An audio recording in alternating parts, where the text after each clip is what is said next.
ஏற்பிட்டமெல்லாம் இருக்கா? இருக்குமா? ஏன் யாரு இறந்துட்டாங்க? தெரிஞ்சு ஒரு அண்ணன் இறந்துட்டாங்க. தெரிஞ்சாங்களா? எங்கம்மா இங்கயா? ஐயோ, எப்போ? நேத்து. நேத்து என்ன கேக்குறீங்க? புத்துங்க. என்னாச்சு? புத்துங்க கேக்குறீங்க? இருந்தாலும் இறந்தாங்க. அவங்க ஒரு பொண்டாட்டி ஒரு சொட்டு கண்ணீர் வரல. ஐயோ, ஆமாவா?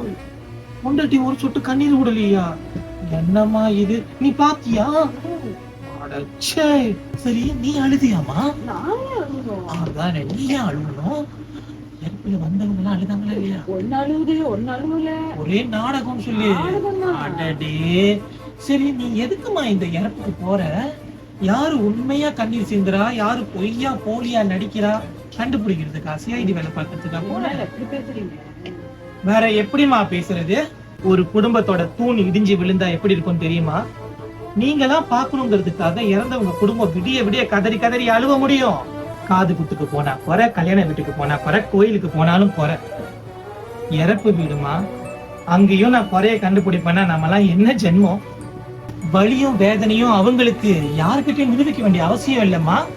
நாளைக்கு இதே மாதிரி ஒரு சம்பவம் நம்ம வீட்டுல நடக்கிறப்போ தெரியும் உண்மையான வலியும் வேதனையும். அதுக்கு இப்பவே மத்தவங்களோட வலிய புரிஞ்சு நடந்துக்கிட்டா நாளைக்கு நமக்கு நல்லது.